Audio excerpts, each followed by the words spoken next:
evening, gang. Yes, it's Tuesday evening, the 25th of... Oh, something's loud there. Sorry, just a minute. Let me turn something down. There we are. That's better. It's Tuesday evening, the 25th of June, 2019. And we'll work along to a nighttime United Kingdom talk for a change, boys and girls.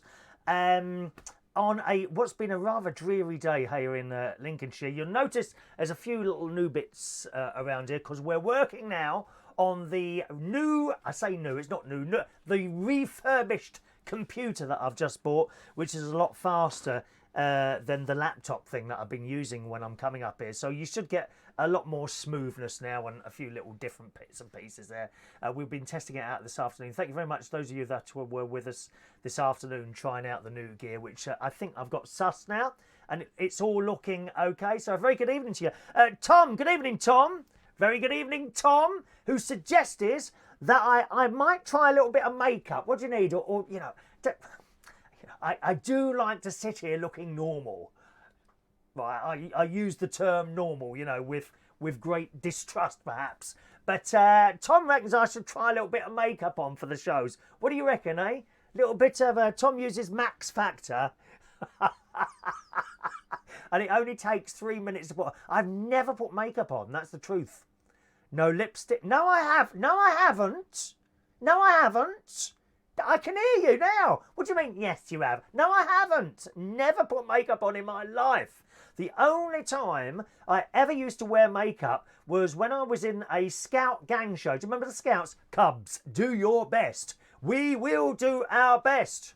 When I was doing that, we used to have makeup on, but people used to do it. I was like, I don't know, 12 years old, 12, no, younger than that, probably between the ages of 10 and 18.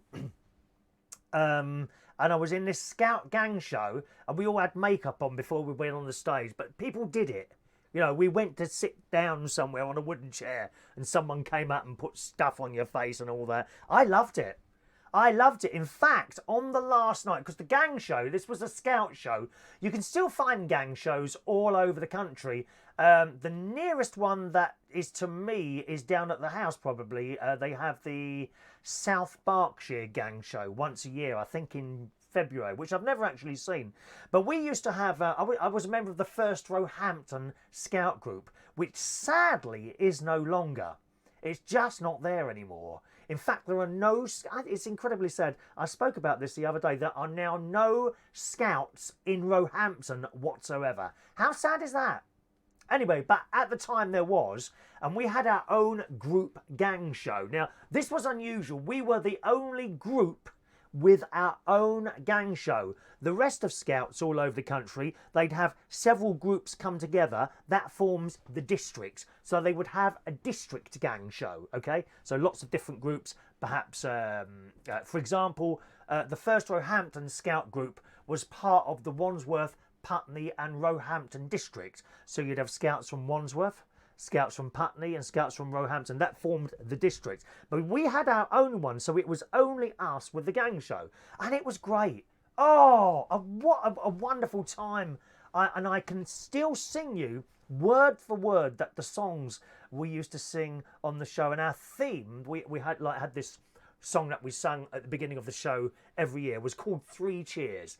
3 cheers for the years and the joy of happiness found for all the fellas around. 3 cheers for the times we have had together, and while together we'll stay on top of the world. There is more. Do you want... No, you don't want any more? Oh, okay. Is one line enough when I'm singing?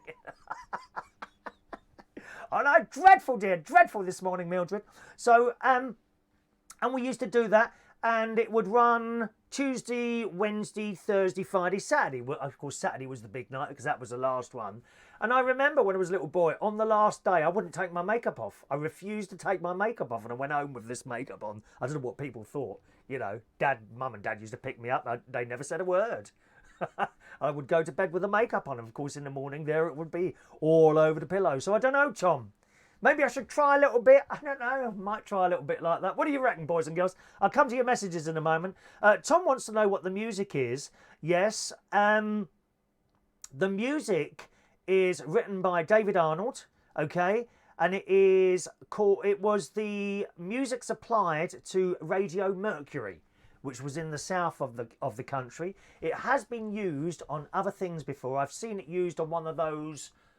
I don't know what they're called. It's very. They come on the television late at night, and it's like a 10-minute commercial. What are they called? Infomercials, I think they're called.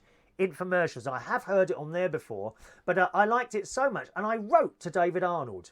I wrote to him, and he's written music for James Bond films. You will have heard his music at some point in your lives, everyone. Okay, and I wrote to him. I said, "How much would it cost to use the music?" And he wrote back, and I said, "This is what I do. I do a little chat show. It's got maybe 20 or 30 people watch it regularly." I said, "That's about it." I said, "But I'm happy to pay you if you just let me know how much it is, and as long as it's not too much." And he wrote back to me and said, "That's okay, Chris. It's an old piece of music now. It'd be nice that it gets an airing again. Please feel free to use it." How nice is that? That's like a top man in the music industry. So I was really pleased about that. So that was it then, Tom. All right. Okay, let's say hello to some other people this morning or this evening. Hello to Heidi. Good morning, Heidi. Or good evening, Heidi. Yes, it's a late night show today, and you haven't got to worry about my pills. I've already taken those. Hello to Tommy Flynn. We are being spoilt. Other people think otherwise. If you spoke to my best mate, he wouldn't call it spoiling doing a nighttime show. All right. Hello to Kim Witt. Evening, Kim. Mike Reese Ponto. Good evening, Mikey, baby. Thank you for being there this afternoon, Mike. Hello to the lovely LaBelle in New York City. Good evening, my emerald-eyed nightingale of the UK. I'm an emerald. You can't say that. Emerald-eyed. It's like saying, what's his name now? Oh, I can't remember his name. Who's the politician? Jeremy Hunt.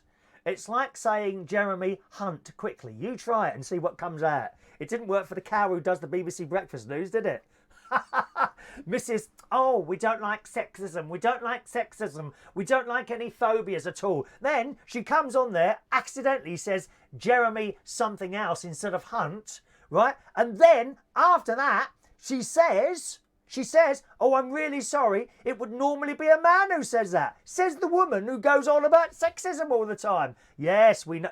Please don't, dear. No, don't tell us it was a little mishap. That must be what you're thinking. That's what you'd say to all your contestants, dear. Or whatever it is you have on the victim show every morning. Victoria Derbyshire. Come and see what victims we've got today. People desperate for attention that they've got to go on the Victoria Derbyshire show. Very posh, dear. Very posh. Hello to Clarissa. Good evening, Clarissa. Have you been to your concert yet? You were going to, or has that not happened yet? I can't remember now. Was it at the weekend, last weekend? You went to one of those dreadful outdoor concert event type things that go on all weekend with the filling up toilets. Oh no. I hope there was a lot of bushes. You won't catch me using those toilets. Dreadful. Hello to Weird City Citizen watching on YouTube. Good evening. Heidi knows that I've never worn makeup. That's why I look so old, you see, dear. All these people on the television, there's not one of them who's under the age of 80 years old. 80. Yeah, even on Love Island. I'm only here, right, because I turned down Love Island. Oh, yes. Oh, yes. I sent a few topless photographs of myself over there, and they said, "We're sorry, madam, but we're not interested." And I'm like, "Madam? What do you mean, madam?" "Oh, well, what are those hanging down from your chest then?" They said. "How rude." I turned it down straight away. Love Island. Me and Tom Edwards were going to go on Love Island, weren't we, Tom? Oh, that would be a joke, wouldn't it? Anyway, I don't know what goes on that because I don't watch it. Load of old rubbish, if you ask me. Hello to Craig Hannington. Is this a show or a technical help hour? This is a show. We've done the technical help hour earlier. We've managed to sort everything out. As I say, thank you very much for those of you that hung around this afternoon while we were testing, while we were commissioning the newly refurbished computer. As well as doing that, when we finished that, I did a little speed test. As you know, it all works Wi-Fi here. So what was happening is that when it was a laptop, it would talk to the router and the router goes out on 4G. There is no internet here, so I use a 4G broadband thing from the mobile telecommunications company 3. And I did a speed test. It was getting about 15 down and about 15 up. And I thought, well, that's all right. I wonder how much difference it will make if I plug one of those, you know, Ethernet cables in the back of the computer and into the router, because I've got one socket on the router for cable. And I did that, well, blimey, 45 down and 25 up. What a difference. So I installed the long wire between our this little room here and the router, and that seems to have done it. The only thing is I run out of wire clips. I've got one of those gun staplers, you know, and I knew I didn't have too many clips, so I started it off and then I run out of clips. You've got to be so careful with that thing though, because all it takes, you know, you can go 3/4 of the way along the wire carefully, and you just take your eye off the job for one moment, and you go click and you're straight through the wire. That's it. It's all got to come out and start again. So you've got to be incredibly careful tacking wire up with one of these, you know, gun sort of wire. It's not a gun stapler as such. It is exactly the same, except it's got little wire things which are like that instead of like that. And I remember I had a very similar thing, if not the same thing, when I used to work for British Telecom as an engineer. And we'd go in people's houses, you know, and staple this wire around. And you might talk to your mate and you go, click, and you've gone through the wire. And you've got to start all the way over again. But I've run out of clips, so I got so far, and now I've got this wire hanging across the two doors going to the router. But I think it was worth doing because, what you see, but I do believe in wired connections for reliability. You know, okay, so it's not a wired connection between the router and the telephone mast because that's 4G, but nevertheless, I've taken out what could have been a problem at some point. I've removed that now and replaced it with a wire, which I think is much better. Oh, by the way, those of you that watch on some of the Facebook groups, I've had terrible trouble over the last week or so posting to Facebook groups. I don't know why, but I keep getting a block on posting to Facebook groups. Unfortunately, you don't get an answer from Facebook. They say you're using something in a way that we think is wrong, therefore you've been blocked until, and it gives you a time. Okay, and then after that time you can repost again, which is if you're on a Facebook group other than my main profile site. If you're on a Facebook group, that's why you're seeing that today, because my block has run out. But it could well be that later on today I get the message again. And I've sent them an email asking, well, why is this being blocked? You know, because the Facebook groups I post to are Facebook Live groups. Well, this is a Facebook Live show, so you would think that will be okay. English groups, so people learning English. They watch all sorts of things, including BBC, British comedy, and silly little chat shows like this. You know, so I thought it would be appropriate to put them on there. And a couple of vlog groups, and that's it really. So I don't see what I'm doing wrong. But the trouble with tech companies is that you cannot get a bloody answer out of them. You know, they make up the rules, and then when they decide something and you reply to them and nothing comes back, and I've sent about 8 emails now to them, nothing of which is coming back. So you may well find that we're not on the Facebook groups sometimes. So just keep a note of my Facebook, facebook.com/Chris Reardon UK, or you can pick us up on the YouTube, youtube.com/Chris Reardon UK on there. All right. Tommy says, you had mascara on in Trade days. No, I didn't, Tommy. Trade was a nightclub that myself and many other people used to go to, which is over 20 years ago now. And funnily you should say that. A lot of people used to think I wore black mascara for some reason, and I don't know why. I never ever wore mascara. It was just my naturally dark eyes, I think. Isn't that strange and mysterious? Never ever wore mascara. A lot of people thought I did, though. Good evening to Craig Hanningston. Good evening. Hello to Napoleon, Charlton and the Wheelies. Oh, I used to love that, didn't you? Hello to Matthew Joplin. Good evening, Matthew. Tried to ring you yesterday. No answer as usual. No answer. Hello to Brian O'Brien, who doesn't like the show. Well, just switch off, Brian. It's as simple as that. Just go. No problem. Hello to Michael Pullman in Australia. James Lavery. Good evening, James. Christy Springs is clapping her hands. I'm clapping my hands at you, lady. Hello, Christy. Clarissa was this year. She did 5 days at the Download outdoor concert event last week. Actually, she sent me some photographs of it. And the toilets there, they didn't look too bad. They looked decent toilets. They weren't like those, those nasty, thin blue things. Funny, talking of toilets, actually, and it's one of my favourite subjects. My sister recently visited Cyprus, and she's not one to go flying, okay? Anyway, so of course they got the plane there. EasyJet, which was okay, a bit of queuing here, there, in it, but you get what you pay for. And she was saying, my God, how small are those toilets? She says, you can't join the Mile High Club in one of those. Well, some people seem to manage to do it, Sharon. I don't know how. The toilets on planes are tiny. I don't know how large people get in them, to be honest. I mean, I don't know if it was true, but there was this story going around a couple of years ago of someone large who had sat on the toilet and somehow managed to push the flush chain thing. Well, on an aeroplane, if you've not been on an aeroplane, you don't get water come gushing out and flush all the waste away. It's air.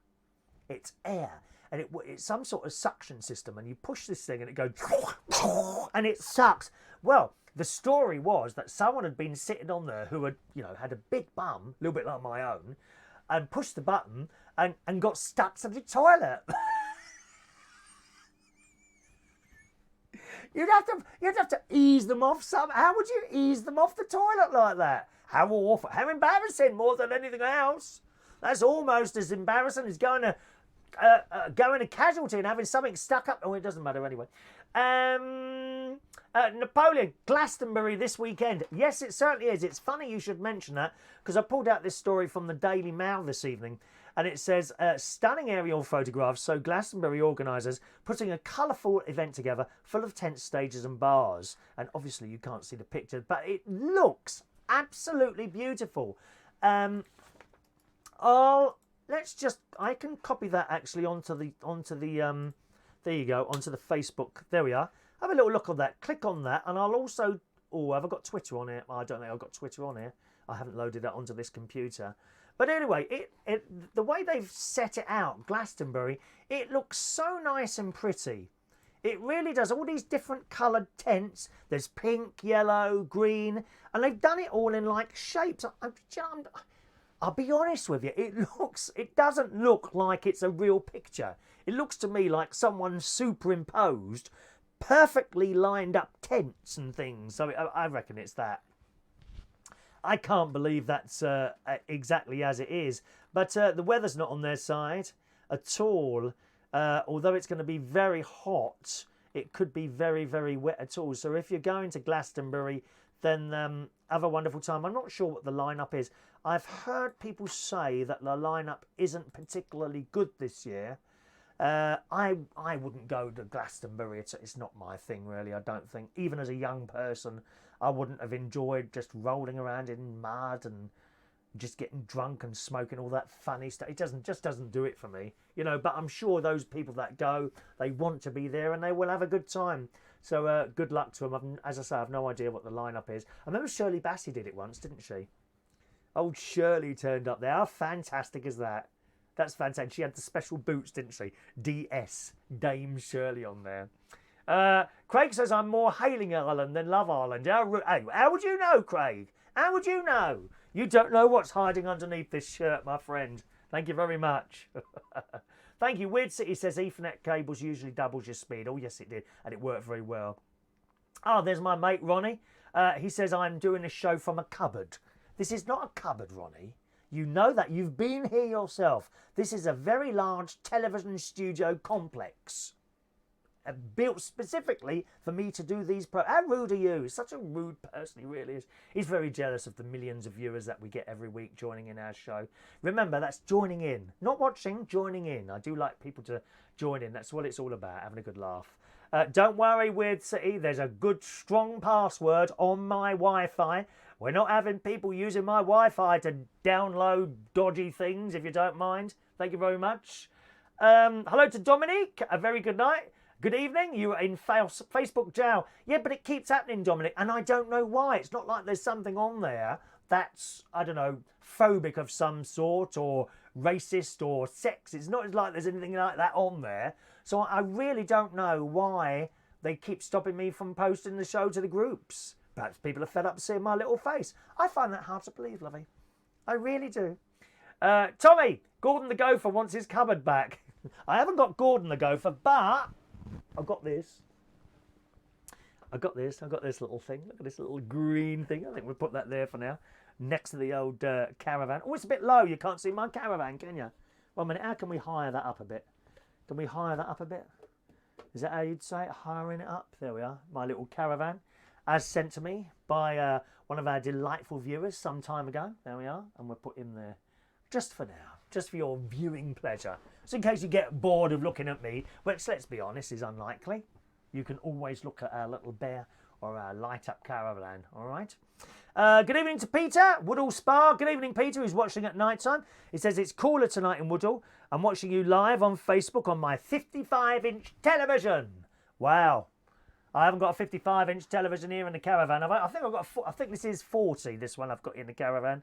40 inches. I've got a 65 at my house, though, which is rather nice to watch, I must say. Hello to Mari. Good evening, Mari, who's loving the photos of the flowers at the caravan. Well, there will be some of you that haven't seen those, so I'm going to show you those as you've mentioned them. Lovely, Mari, and it's nice to hear you again, my darling. I hope I did reply to you the other day. I meant to. Did I reply to you the other day? I hope I did. So I'm just going to show you a few pictures of the photographs. There's only about 15 of them, about 5 seconds each. All right. So here's as you know, I've not been up here at the caravan for 2 weeks. All right. When I left, I gave all the plants a good water, and there wasn't many flowers. To be honest, there was a few lilies showing. The pansies were looking okay. That was it. Really, there was nothing else there. Just a few lilies. Well. What a difference 2 weeks makes. Look at this lot. I've got roses come up there. Look. Beautiful, beautiful roses have come out. And they smell nice as well. There's the roses. We've got dahlias, little pink dahlias. When I left, there was one flower on there. So you can see all those flowers there. It's got buds around the edge. There's another dahlia there. That was no way filling the pot. It was just a small plant in the middle of the pot. That's 2 weeks growth there. Unbelievable, isn't it? I'm not sure what they're called. They're not doing that well, to be honest. They look a bit tired. I think they dried out in the time that I wasn't up here. So that's, as I say, 2 weeks ago. There was some dry plants here when I got here which were looking a little bit knackered, so I give them a good water. That's the corner of the veranda. You've got those daisy type things over there on the left and the right, and the roses in the middle. There's the roses again. I don't know why there's 2 pictures of the roses. Surely that's not come round to the beginning already, is it? And they smell lovely. You've seen those, haven't you? Why is that coming round again? I've got to tell you, last night, Mary, non-Irish Mary from Ireland, bought me in some beautiful roses from her garden. Big bunch of the things. They were absolutely beautiful. She bought them in. Let's see if this picture is going to change now. We're going back to the same thing. We'll soon find out. Hang on a minute. Is that other one coming round again? No, maybe not. Oh, I don't know why that is. Let me just have a little look at that image show. See if I can find those for you. Desktop.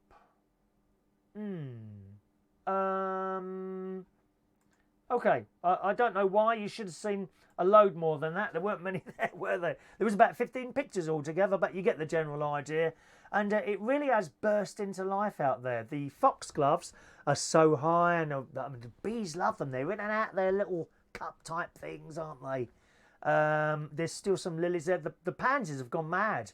Masses of flowers. I'll see if I can sort that out perhaps for tomorrow morning show. Usually, those of you that are here tonight, welcome along for the first time. We're usually here round about 9 to 9:30 in the morning, but I don't schedule the show, so have your little notification thing switched on so I go beep beep whenever there's a show. All right. Thank you to John Roger. Do you mean from my walk, dear? We don't mind a spelling error. We don't mind a spelling error. Okay? Matt was having an afternoon nap. Oh, you too? Do you do that? I didn't know you did that. I thought it was just me who did that. There are a few of us who have a little afternoon nap. I've done it since I was about 25 years old. Gone to bed for a couple of hours in the afternoon. Always done that. Next Thursday, I'm afraid I won't be in London, Matt, okay? Won't be in London on a Thursday. I'm not in London sort of Tuesday, Wednesday, Thursday or Friday daytimes at all. Hello to Simon. Good evening, Simon. Who says, "Hi, Chris. I want to ask you a question about the Queen. Do you know when she has all these events that she goes to and she gets taken to here, there and everywhere, she never smiles. She really annoys me. If she could just at least smile. It looks like she's all the way down in the dump. Well, I'm not surprised here with the papers on you all the time. Poor Queen. She's tired, dear. She's 92 years old. She's tired now, but she won't. I think the Queen is very led by her. I don't know what the word is now. You know, when you feel you should be doing something all the time, she's just has to do it. She has to do her job. I've got lots of time for the Queen. If she doesn't smile, well, that's one of those things. She's probably smiling at the moment while she's watching this show. She is a regular viewer. Those of you who don't know that, the Queen Elizabeth II is a regular viewer to this show, boys and girls. She sometimes comes on as an alias. Okay, she does come on as an alias sometimes. All right. I'm not going to sneak into Glastonbury. No, thank you. Won't get me down there at all. Kylie's there Sunday afternoon. Is it Kylie Minogue? Better the devil you know. I bet she does her new stuff. Oh, I don't like the new stuff. I like the old stuff. My favourite Kylie song was Never Too Late to do da da. Never too late da da da da da. Never too late da da da to change your mind. I've got the 12-inch single of that. I love it. Kylie Minogue and Better the Devil You Know and Spinning Around, I'm Spinning Around, all those. She's only little, isn't she, Kylie Minogue? Good. Shirley Bassey and Wellies, that's the one. That's the one, Heidi. John, yes, Kylie is indeed doing Glastonbury. I'm glad you reminded me there. All right. Simon, she never smiles when I see her on TV. Well, she's probably upset, dear, because you've got so much work to do. That's what it is. That's what it is. All right. Let's just scroll down a bit. Clarissa is upgrading to Sky Q on Friday. What's that then? So my upload and download speed should be better. I don't have Sky, so I don't know. I don't have Sky. At my house, I've got Virgin Media. I've got the 100 meg connection, and I've got a really good deal on that. £24 a month I'm paying for that. But I had to leave to get that deal because I was with them for ages. I was paying £53 a month for 350 meg. But I was talking to a mate of mine who works in the telephone industry. And he said, well, why have you got that? I said, well, it's the best one to have in it for what I do. He said, you don't need that. He said, just go down to 100 meg. That's all you need. 100 meg and 5 meg up. So I did, and I've noticed no difference whatsoever. No difference. Now, the normal price of that is about 37 quid, right?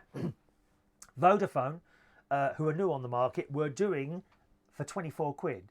So I went to Vodafone. My Virgin thing had come to an end, was about to come to an end. I started ringing them up. No, they couldn't do a deal. They wouldn't do a deal. And the cheapest they got it down to was about 35 quid. Vodafone, 24 quid. So I went into Vodafone, signed up with them. I told them, right, that's the date that finishes. That's the date I wanted to start. Okay. Right. So I rung up Virgin Media again, still no joy, right? So I let the contract completely run out and I rang and cancelled the contract. 2 days later, after cancelling the contract, they rang me and matched the Vodafone deal and said, well, it's up to you. And I stayed with Virgin simply because that means I haven't got to worry about staying in, waiting for people to come around and put a new line in with Vodafone and all that. So I thought, well, I'll stay with you then for the £24. And here, up at the caravan, Clarissa, I have a 4G internet. So there's no cable, right? It's you get a router, which is looks like a normal router, which is a box. And it works over 4G. And that's with 3, and that's £22 a month. So it's not bad, is it? So I've got 2 lots of internet for less than the price of my 1 lot of internet that I had at the house, which is pretty cool, I think. Hello to Paul Dow. Good evening, Paul. Good evening to Junket over there on Vaughan Live. Good evening. It's unusual to do a nighttime show, Junket, yes. But we do one now and again. Occasionally we come in here and do one now and again, all right? Good. I'm glad I replied to you, Murray. That is good. Do I like Meghan, Chris? I know you're a big royalist. I like Kate, not keen on Meghan. Is it Megan or... I'm never quite sure. Megan or Megan. Okay. Do you know... I don't know. There's something not quite ringing true there to me. I don't know what it is. Of course, Meghan will never be queen. It will be Kate who's queen. I don't know how much of the papers to believe and how much of the papers not to believe. I certainly don't like her father, that Thomas. I think he needs to shut his mouth and leave the young couple alone. I really do.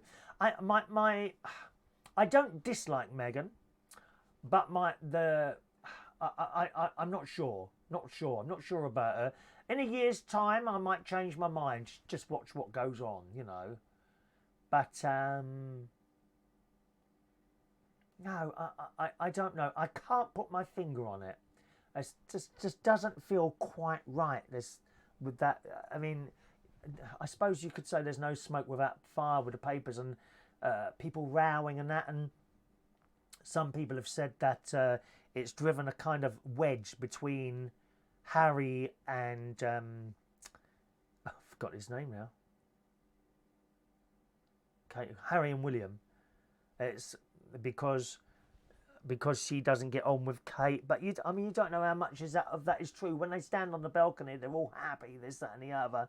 I don't know. I think it'd be a great shame if she has driven a wedge between the brothers. But sometimes that's what happens when a new lady comes on the scene. You know, it does happen. But the jury's out on that one. Can't answer that question. Okay.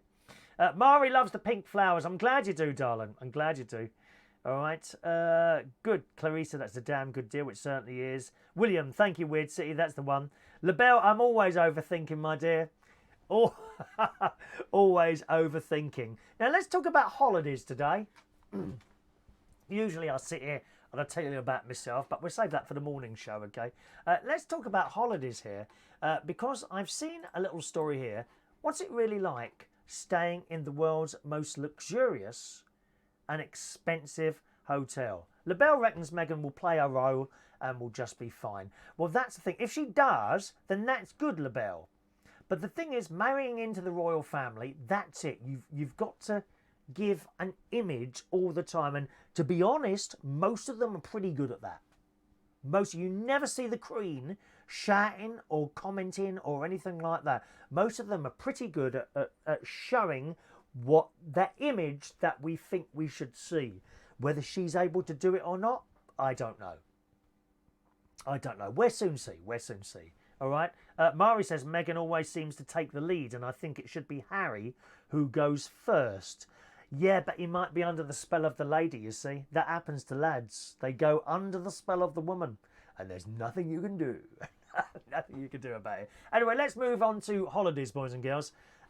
What it's really like to stay in the world's most luxurious and expensive hotels. We might even open up the phone lines on this and try that, okay? LaBelle says she's an actress. Of course she is. Yeah, she was. So in the Daily Mirror this morning, where would you fly off in your private jet? Now, can you imagine having your own private jet? How fantastic would that be? Barry Manilow's got his own private jet. Looks like we made it. Oh, Barry, I haven't seen him for so long. He is the top entertainer of all time, Barry Manilow. Oh, talking of music and that, there's a brand new radio station across the UK at the moment, and I'm not a fan of the brand, but nevertheless, Heart Dance. If you like dance music of the 90s and upwards, but mainly the 90s, it does seem to be mainly 90s stuff what they're playing, like Living Joy, Dreamer, I Want to Give You Devotion, my favourite dance track of all time, Such a Good Feeling by Brothers in Rhythm, then you will love Heart Dance. Someone I've worked with before, lovely chap, Toby Answers, he does the breakfast show on there, but that now is across the UK on the Heart Dance DAB. So check that out, okay? Have a little listen when I finish the show today. I think you'll like it. There is some new stuff on there as well, but nothing that's too grating, shall we say. You know, for example, I had Run DMC on there earlier today. You know, it's like that. Boom, boom, boom, boom, boom, boom, boom. So it's got that it's got that hip hop stuff, but not the really modern, nasty. There's a lot of there's some nasty hip hop stuff which is just horrible about women and guns and all that. There's none of that on there. It's all good. So try that one out. Heart Dance. Okay. Back to this then. If you're in your private jet. If you were the UK holder of the winning £123 million Euro Millions tickets, which is coming, what would you do? Where would you go? And the Daily Mirror, it says, I know just the place. It is where millionaires and billionaires, do we have any watching today? Billionaires? Apart from the Queen, of course. Go to get spoiled, where no flaunting of wealth is too ostentatious. And no request, no matter how outlandish, is ever denied. Welcome to the Burj Al Arab in Dubai. Now, my mate's been there. He loves Dubai. Widely considered the world's most luxurious, not to mention expensive hotel. Now, I want you to close your eyes and just picture this, okay? Have you closed them yet? No, actually, don't close them. You won't see me. And I must be seen. I don't go out spending money on nice jackets like this, not to have you looking at them. Thank you. So, this hotel is enthroned on it. Have you closed your eyes? Go on, close. Oh, it's not quite working for me. Oh, there we go. It is enthroned on its own island, surrounded by turquoise sea, drenched in sun all year round, and reaches high enough into the sky to look down on all the other hotels. It is a favourite crash pad for stars, including Selena Gomez. Who's this? Kendall Jenner? Who's she? Is it a woman or a man, Kendall? Is that a bloke's name or a girl's name? I never heard of them. Should I have heard of that person? I don't. Lewis Hamilton. Oh, yes, please. Lewis, I love you. And Claudia Schiffer. Don't know who either. Is she a film person? Don't know who those people are. Anyway, for one night only, this reporter goes, I am staying and pretending to be mega millionaire instead of an ordinary mum with an ample overdraft.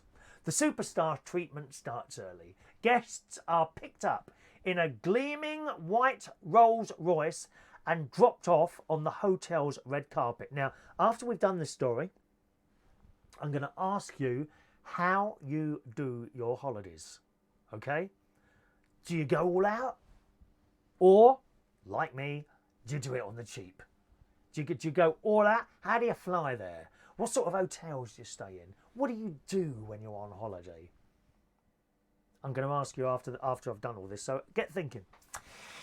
Guests are picked up in a gleaming white Rolls Royce and dropped off on the hotel's red carpet. Can you just imagine that? So you get off the plane, right? You get off the plane and a white Rolls Royce comes to pick you up. Wow.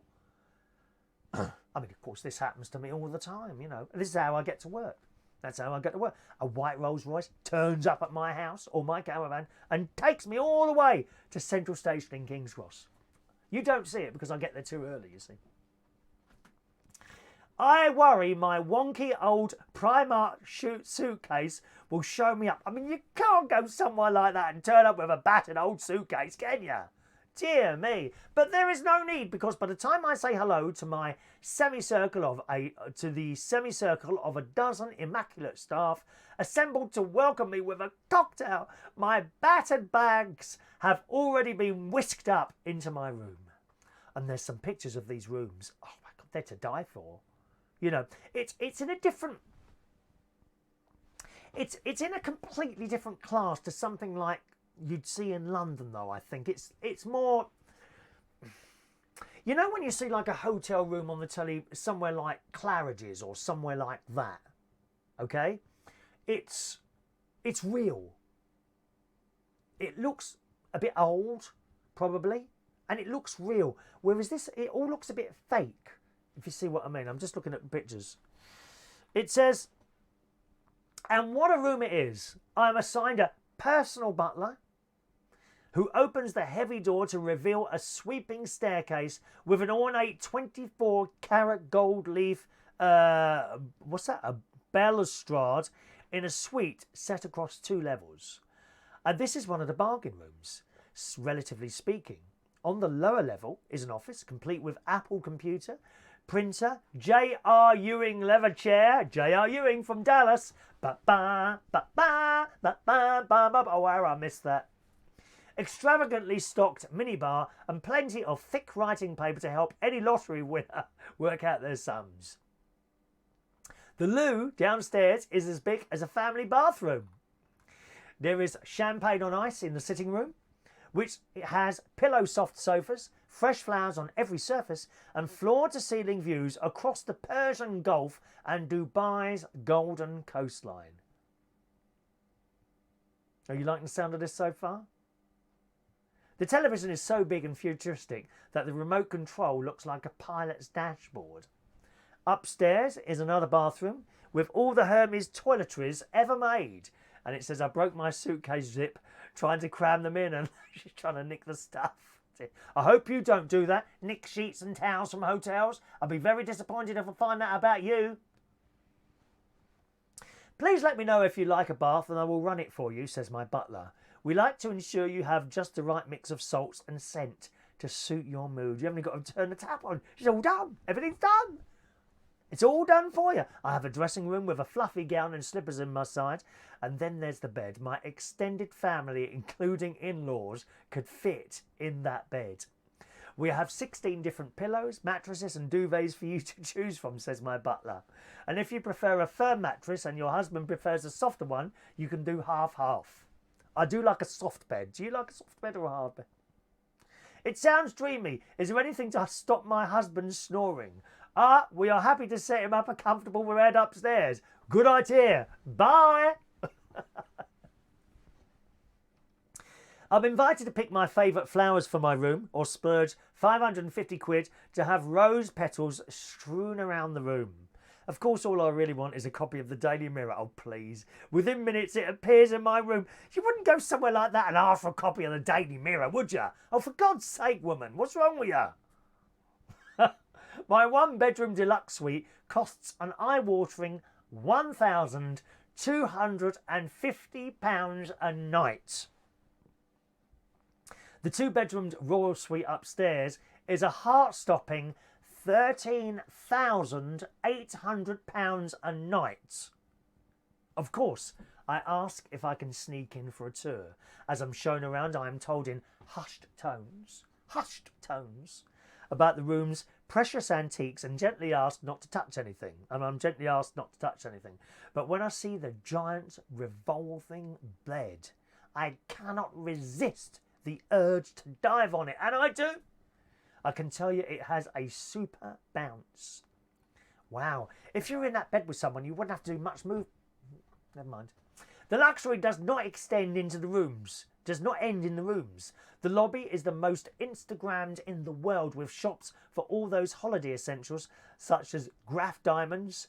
In a San Edda, you can try cappuccinos infused with 24 karat gold at only £16 a pop. Well, I'd try one of those, wouldn't I? Mind you, I don't like coffee. I like the smell of coffee. I don't like to taste it. It's bitter. A little bit like yourself. Bitter.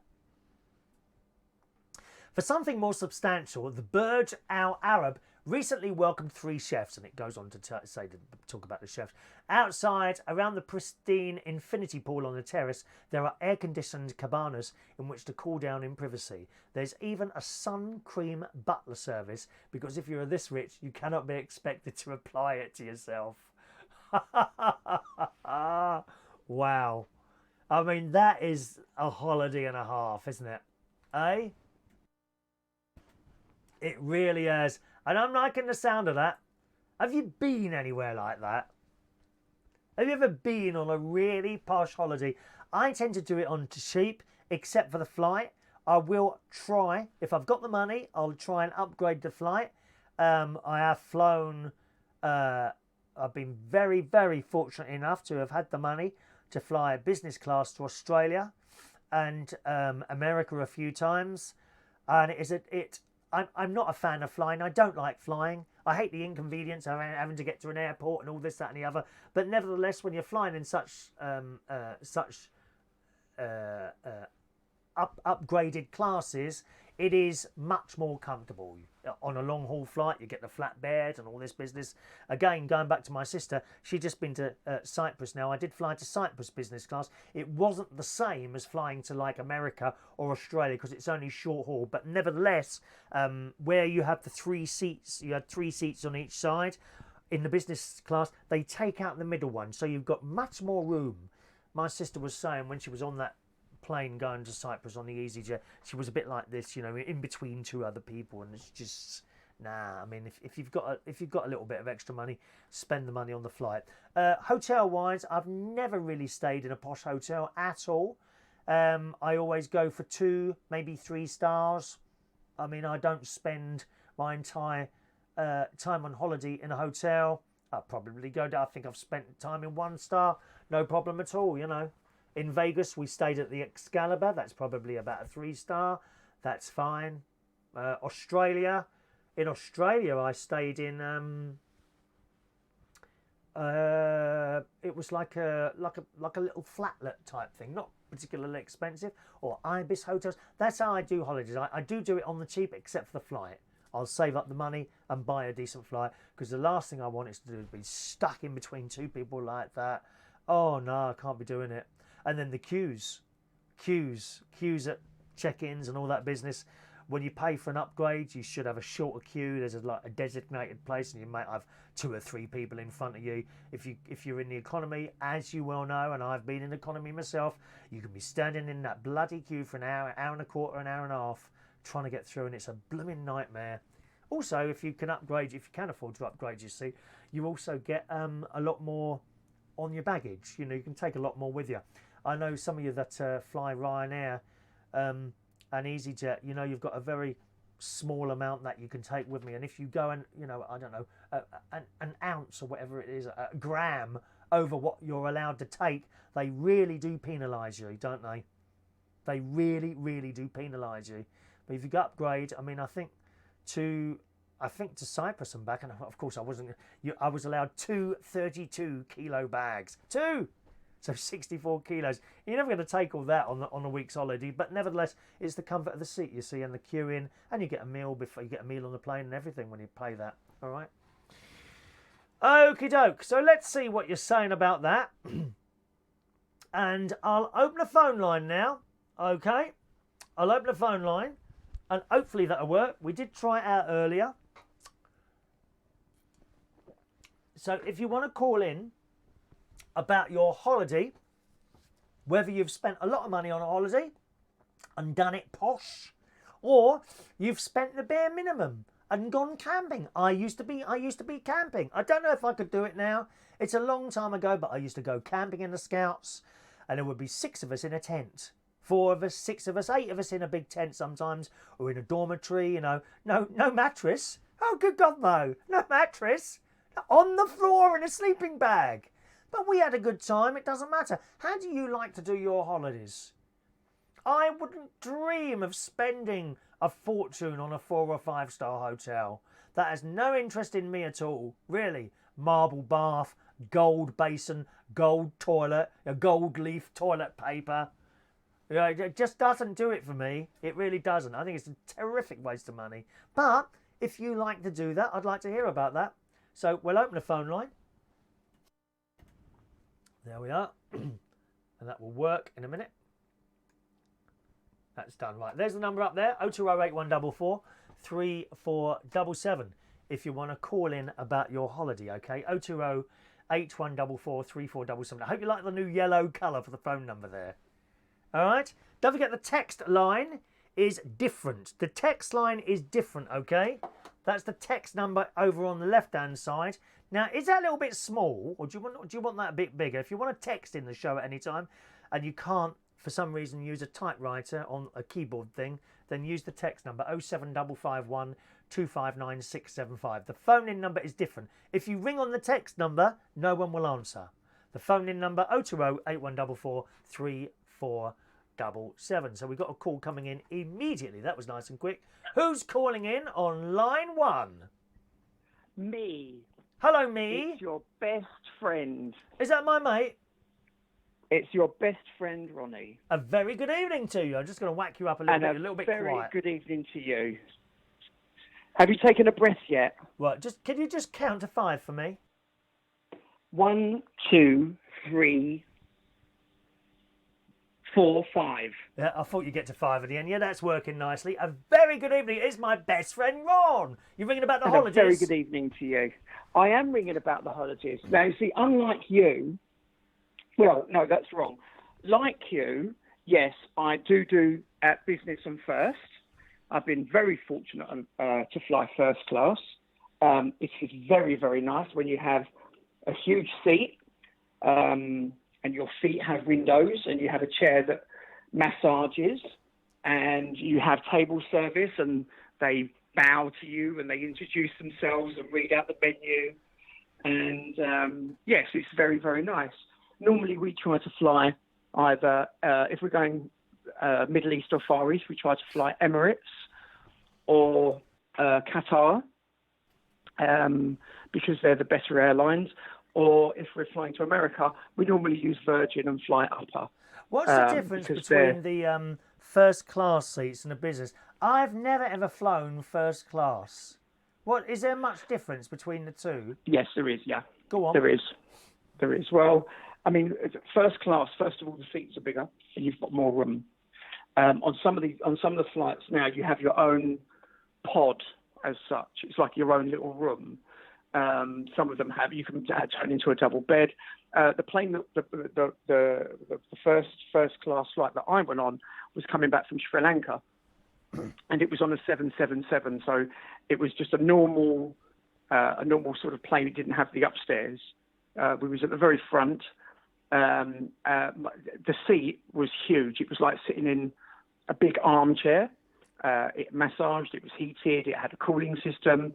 The television was it had its own stand, so it wasn't in the back of a seat because you could lay that seat flat, and you was cocooned in your own little space. Has it got like a door or a curtain? What's it got? It had a screen that came up, so you was completely cut off from head to foot. Oh, okay. Such. Okay, yeah. So that's very different, right? It's very much a privilege to fly first class. It's very, very nice. Even more so now, like I say, with some of the first class suites that they have, where you've got like a whole room and they've got showers and everything. Yeah, well, I've seen one of the airlines. I'm not sure what it was. You'll probably know because you know all about these things. It's called the apartment in the sky, isn't it? Yeah, that's Qatar. Right, and that is basically your own flat with your own shower. I mean, it's just wow. How much is that? There's normally four or five apartments. Yeah. On the upstairs of the aircraft, and there's like 2 showers. Right. And you have your own designated person that looks after you, bring you whatever you want, drinks, dinner, everything. And, the 15,000 they're looking at least, just for the flights. I think... 15,000? Yeah, to fly to the Middle East. Is that one way? One way, yeah. I believe that when they finished filming that I'm a Celebrity, Get Me Out of Here thing last year, that Holly Willoughby or whatever her name is, she flew back Qatar with that, and it for the whole family it was like $100,000 or something like that. It was just absolute crazy for me. Wow. But she's got the money. But so it's an experience. If I had the money, I would fly like that. Absolutely. Well, yeah, of course. I would. I would. I love flying Virgin over to America. They don't have any of the double-decker planes as yet, but I love flying with them. They're loud. This is the other thing that you failed to mention was the lounges. Now, oh yes, when we flew with Qatar. One second, just a moment. Oh dear. Sorry about that. Yeah. What was that, when we flew Qatar, I had to take something off. Oh. When we flew with Qatar, the lounge at Heathrow was spectacular. Really? So you get to the lounge and these doors open and it's completely marble, and there's a huge star on the floor with a fountain in the middle. And you go in, and it just looks like, you know, a very nice lounge. But then as you walk in and you look down, it's floor-to-ceiling windows that overlook the runway. And there's separate sections. So the first section was a cake section. So it was all cakes. And when I say cakes, hundreds of different types of cakes. Oh, I like cakes. And then the second part was a champagne and oyster bar, where there was, you know, a cocktail bar. And then the third part was a restaurant where you could have lunch or dinner, depending on what time. Now, we got there quite early, so we had lunch. And then as we had lunch there, and as we left, we ordered what drinks we wanted when we got on the plane, and they gave us bags of sweets, as in, I can't think what they're called now, some chocolates. Well, there was huge jars in the restaurant, and you just tell them what they want. They box them up for you, and they give them to you, or they put them on the plane for you. Lovely. At that time, I wasn't drinking, and they have a non-alcoholic champagne that's only sold in Harrods, called So Jenny. And Andy was drinking Lanson's, I think it was. Right. But that was very nice. But the lounge for Virgin, you can have your hair cut, you can have a massage, you could have beauty treatments, you can eat, there's a cocktail bar. It's amazing, absolutely amazing. It's very nice to fly that way. You're quite right. That's something I failed to mention, the lounges, because of course in the economy lounges, you literally go in and your choice is to either walk around a load of shops, spend money on stuff that you don't really want anyway. You just see it and you're thinking, oh, that's a good price, and it probably isn't. And then, or get charged a fortune for something to eat, or sit on those really uncomfortable plastic seats. I completely forgot about the lounges. Of course, that's part of the an upgraded ticket. That was a bit cutting, wasn't it? Failed to mention. That was a bit cutting. Sorry, dear. Why was it cutting? My choice of words wasn't very good. You forgot to mention, not failed to mention. Sounds like you're in an exam. Oh, sorry. I beg your pardon. Yeah, I do push it up for the programme, as you well know. Yeah, well, we all know that you really are common. Well, let's move on to the hotels. What sort of hotels do you like to stay in? So you've been to Dubai, haven't you? We've been to Dubai probably half a dozen times. We normally stay at the Grosvenor, which is a twin tower hotel, and we normally have a suite there. One of the times we stayed on the Palm in a 6-star hotel. What was it called? The Zabel. Right. Did you stay at that hotel. Did you stay at the one I mentioned earlier? No, the Burj Al Arab. No, the one time that I did want to stay there, believe it or not, they had no occupancy. They had no rooms. Oh. You have to book that months in advance. Okay, yeah. It is beautiful from the outside. It looks like a sail. I've seen it. I've been on the beach next to it. That's the one. It does. It looks like a big sail. Massive sail. Yeah, that's right. That's the one. Built in Dubai. The boats, they're called dhow or dough boats. Dhow boats. Right. And the sail is what you would normally see, because Dubai 50 years ago was just a fishing village with 3 tower blocks. Okay. And it's only in the past 30 years, when they've discovered oil there, that it became an oil-rich country. It's very, very new money. They've done it very quickly, haven't they? So when you're staying in the hotel, are they like 5-star ones you're staying, are they? Okay, so, no, this was a 6-star. The best one we stayed was a 6-star. Right. It was magnificent. So all the hotel cars are Maybachs. For the moment, so you get off the plane, what happens then? Get off the plane. We got picked up in a Maybach, which is it's a Mercedes but better. You get to the hotel. You don't even see your luggage. You go straight in. It's not like you would go into a normal hotel and just sign in. Right. You know, you go in and it's the experience of it. You know, it's quite amazing. You just sort of hand over your credit card and that's it. They took us up to our suite, which was, well, it was spectacular. It had 2 bedrooms with king emphasized beds in both of them. It had its own dining room. It had its own living suite, which had floor-to-ceiling windows in a curve. I mean, it was spectacular. It was absolutely spectacular. The bath was bigger than your bathroom. Wow. It was bigger than your bathroom. And do it was all you marble. get a butler as well, or what? Yeah, you get a butler. You get a butler where you can just press a button. That's not usually like it is when I get off. I get off the plane, then I look around for one of those little buses. No, we have somebody. Well, no, I don't get a cab. cab. If you get on one of those buses, you share them with about 8, 10, 12 other people. No, I've never done that. So the bloke takes the bags and he puts. I don't have to put the bag on the bus myself, you know. A bloke, you put your bags on the floor. We don't touch our luggage. A bloke loads them up, and then you squeeze in one of the little buses with 12 other people. No. Only €5. When we came back from Sri Lanka, I bought a piece of artwork in Sri Lanka. And when we got to the first class desk, I said to them, that's a piece of artwork, which they then proceeded to wrap in bubble wrap. And I watched them walk it onto the plane in the bubble wrap. And I didn't see it until we got to Heathrow. And the little man came running out with it. And it was still in the bubble wrap, all perfect. Wow. What was the artwork you bought? I bought a picture of Ganesh, which is a Hindu god. Okay. With lots of arms and legs of an elephant, like an elephant.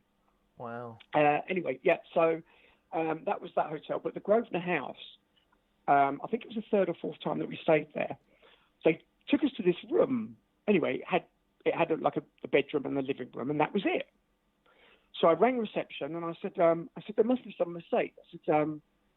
I said we stay here quite often. I said I believe you put us in the wrong room, and they couldn't apologise enough, and they put us in a grand suite, which was on I think it was the 27th floor. Why is that? Because it overlooked the marina. How did you manage to get that? What had happened? Well, they put us in the wrong room. They put us into a room where there was only a bedroom and a living room. Well, normally we have a dining room and a dressing room, and there's two bedrooms. Gosh. And I was very disappointed. So I rang down and said, I'm very disappointed with this room. And they changed it straight away. I said, we stay here quite often. And this is the thing, they know their loyal customers. These big hotels. And the same with the airlines. So we always fly, like I said, to America. We fly with America. We fly with Virgin. And we had thousands and thousands of air miles that we built up.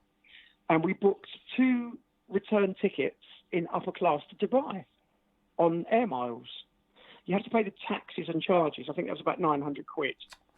But we flew to Dubai on upper class. And you get a car with that as well. They pick you up from home, and then they take you to the airport, and then they take you from the airport to the hotel and back again, which is always quite nice. Yes, talking about all those rooms that you have, usually when I get into a hotel, there's just that room. I don't understand. No. It's like dining room and everything. Yeah, no, I tell a lie. There's usually a little room with a shower and the toilet in it and the bedroom, and that's it. When you're saying about dining tables and all that, usually, if I eat in the room, then it's on top of the bedroom cabinet next to the television or something like that. Is it not like that for you? No. In one of the hotel, in one of the times we stayed in the hotel, what was really nice is in the living area where you can sit down and watch TV or DVDs or whatever. There was floor to ceiling windows that overlooked the Persian Gulf, and we could see the parachute people. And it was beautiful all day watching them jump out of the plane. Yeah. Oh, watching why them does jumping anyone out want of to do planes that? and yeah. Did you do that? Wonderful. Would you do that? No. Jump out of a bleeding parachute? Not while you're sitting on there drinking your pina coladas on a balcony watching other people do it. I don't drink pina coladas. I drink gin. Oh dear. I do like a gin. But I've been very fortunate to go on some very amazing holidays and fly. We're also very lucky because, we get upgraded as well. So, we walk up to a check-in desk and we're flying business. We've been upgraded to first class. Oh, that's never happened to me. Which I know you hated that, didn't you? Nothing. That's never happened to me, dear. Never happened to me at all. To you. Yeah. Not once. When you're on holiday, are you a lay around the pool reading a newspaper type person, or do you do things? We do both. Okay. We do both. We do spend time at the hotel, sitting around the pool, eating and drinking. What would you one say? of the places that we stayed in Bali, we had our own swimming pool, which was nice. We had our own villa on a complex with our own swimming pool, which was really nice. How lovely. And that was lovely. What would you say, when you've been away on holiday, is the best thing that you've ever done when you've been away on holiday? Was it seeing the Barry Manilow concert in Vegas? No. Oh. That's further down the list. I swam with dolphins in Dubai, which was really good. Right. I've been to the Maldives a few times. That's really, really nice. But the most amazing thing is when you go on safari. I've been to Kenya 3 times. Kenya. So, Kenya. That's Kenya. No, it's Kenya. It's not Kenya. It's Kenya. It's Kenya. It's Kenya. You have that completely wrong. It's Kenya. No, dear. It's not. It's Kenya. That was how. Thank you for your messages. I'll come to some of those in a moment. In Victorian times, Kenya. Well, I think you'll find it's Kenya, but carry on. Yeah, one of the first times I went there, we stayed at a British colonial type hotel. Was it like one of those big old houses? They called it Keenya. Was it like one of those big old houses? It was like that covered in wisteria. The ones like covered in wisteria. Like in the programs. And if you had a phone call, you'd be sitting by the pool, and one of the boys would come running. One of the staff would come running out, and it would have a sign with your room number on it, with telephone call written underneath it. And then you put up your hand, and they come over and they bring you a telephone. Oh, how marvellous! I know. Oh, that's very brilliant. good. Isn't it? Very, very good. Brilliant. That was. Safari is by far the most amazing thing that I've ever done. Which is what? Safari. The safari. Been on safari. How lovely. I've been to Masai Mara, east and west. Savo, east and west. And I flew into the Masai Mara. Was that a luxury? And the funny thing was that a luxury holiday, or was that? Was what? Was that a luxury holiday? Or was it? Have I lost you? Was that a luxury holiday? You there? Can you hear us? Oh, I don't think you can hear me. Hello? No, we can hear you. Can't you hear me? Oh, we've lost him. Oh, we've lost him. What a shot. He couldn't hear us anymore. Well, if he left a bit of a bloody gap for me to get a word in edgeways, he might have been able to hear me. That's probably what it was. Well, we could hear him then. But he might come back to us. Well, so we'll see in a moment. We could actually hear you then. I don't know why you couldn't hear us. Esther, just scroll back a bit. Paul Gallagher, hello Paul, who says, I was in the scout camp 1987 in Yorkshire. Oh, lovely, lovely. Glenda, my husband and I are going to stay in a haunted hotel in Gettysburg. Oh, that sounds very, very spooky, in a haunted hotel. I like the sound of that. Paul says the camping was a bit bleak. Yeah, but it was then. I mean, when I went camping in the Scouts, it was. We sometimes went in February. There was snow on the ground. It was just dreadful. Right, I think that's him again. Let's have a look. There you go. You're back there. All right. It is me. Of course, it's me. We didn't actually lose you then. You couldn't hear me for some reason. But if you left a bit of a gap now and again, then you might be able to bloody well hear me. Well, you want interesting people to call in because you're not so interesting. I called in. Well, thank you very much. So, like I was saying, you wanted that's what I was saying. With your safari holiday, was that a luxury type holiday, or was it a little bit? Yes, it was. Yes. So how did you travel around looking at the animals? What was the vehicle for that? So we had a blacked out Mercedes that picked us up from the hotel, drove us into Nairobi, to a private airport where we picked up a plane. And then we flew. Is that one of those little ones? It seated 8, but there was 9 of us, so I got to sit in the cockpit with the pilot. Right. Which was quite nice. We flew across out of Nairobi and across into the Masai Mara. Landed in a field that was covered in zebras. And then you get a jeeps that drive you from landing strip, and we stayed in Camp Governor, in the governor's camp, and you have a luxury tent. When I say tent, it's you can stand up in them. They've got showers and toilets and everything. What, in the tent? Showers in a tent? Yeah.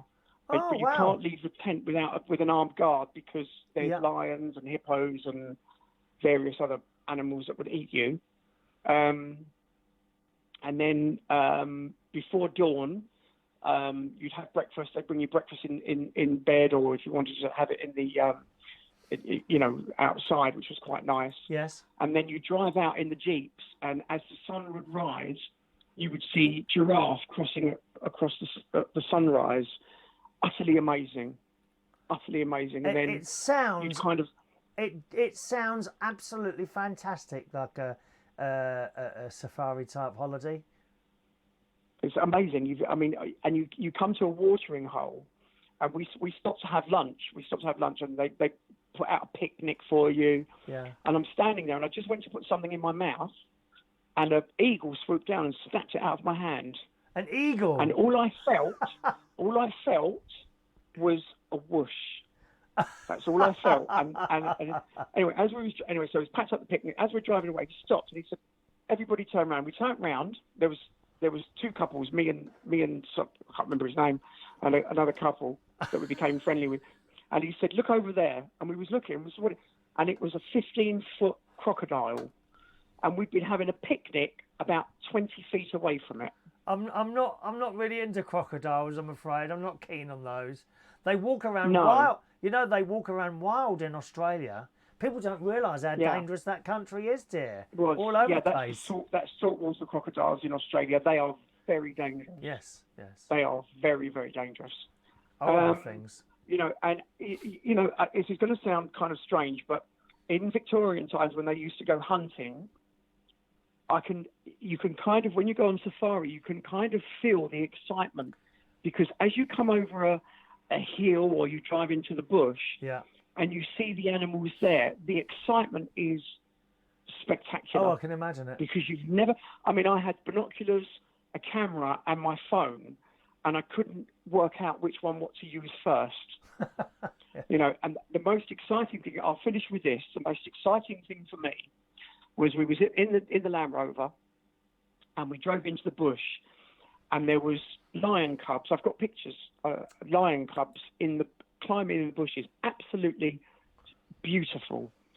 And I've got my hand out the side of the Jeep, and then all of a sudden, a lioness has walked up the side of the Jeep and plonked herself by the back wheel, and her tail was touching my hand, just touching my hand. Oh. And that was it, as much as it was very, very. Our driver's name was Cashew. I'm surprised I called him Peanut. I'm surprised they. Peanut. I'm surprised they let you put your arm out of the bleeding Land Rover. You're lucky to still have it. You could get out. You could get out and walk around. What? We watched a You get leopard, eaten. not a leopard. Yeah. What was? We watched a cheetah. Right. So we stopped the Land Rover, and on this mound of bushes I'll show you the pictures, was a cheetah. And then she's seen, what are they called? Antelope. She's seen a load of antelope. And we watched her walk around this plain, and she got lower and lower and lower until we couldn't see her. And then all of a sudden, all the animals just went mad, where she actually tried to pounce on them. It was spectacular. Yeah. It was spectacular. If you have the chance to do a safari, to all of your How long are you out there, listeners. How long are you out there in the Land Rover? Well, you're out there all day. What if you want to go toilet?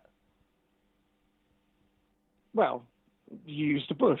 That's what it's for. You know, I've got IBS, dear. There might be a lion hiding in the bush. You're sitting there crouching down, and a lion comes and eats you. Nothing happens. You've always got an armed guard with you. They're actually, to be honest with you, at night you could hear the hippos going between the tents, eating the grass. What do they sound like? Because you're not allowed. You're not allowed to leave the tent without an armed guard at night, because hippos kill more people than lions. Oh, do they? What do they? Do they eat people? Yep. They don't eat people, do they? No, they're not carnivores. They're herbivores, But they're but territorial, are they? they're very dangerous, and they can run really fast. Oh. I mean, it's like you running. You know, you could run quite fast, even with your size. It's the same sort of thing, you know. Are you saying I'm like a hippo? Hello? Anyway, yeah. So you could just hear the hippos eating outside at night. It's so exciting. Wow. You could hear the baboons and lions calling, and you know the stars, because there's no light. It's pitch black, and there's no light, and the stars are absolutely. Yes, I've got hairs standing up on my arms. I've seen that when I went to that little place twice. I went there, Norfolk Island, and there's no street lights, and the amount of stars that you can see is just spectacular. You've got to go somewhere where there's no lights. Don't you feel that when you look up at something like that, it makes you feel so insignificant because there must be something else out there. I've never when you felt, look up I at beg the your sky. pardon. No, I don't feel insignificant at all. I'm sure you do. Well, I don't either, but I mean normal people, normal people that fly economy. Oh, yes. I mean, looking at pictures of the Earth, among the rest of the universe, completely insignificant. Completely insignificant. Yeah. Yeah. Absolutely. Yeah. Well, thank you very much for ringing in and tell us about your luxury holidays all over the world. I think you should go on a camping trip. I really do. Oh, no. Try a little camping trip. Get a ground sheet, go sleep in a sleeping bag on a hard floor. No, thank you. I don't do. One only does luxury. You don't get many. I can't do it. You don't get many insects come into the tent. Now and again, there might be an earwig crawling across the floor, or a beetle, something like that. No, thank you. You told me you had a cockroach in your room once. There were. Oh yes, that was in America. I'd gone to Florida and there was a dead cockroach in the corner. I just left it there. Really are quite ghastly. Thanks for calling. Bye-bye. Cheerio. There's Ronnie in Bracknell in Berkshire calling in there.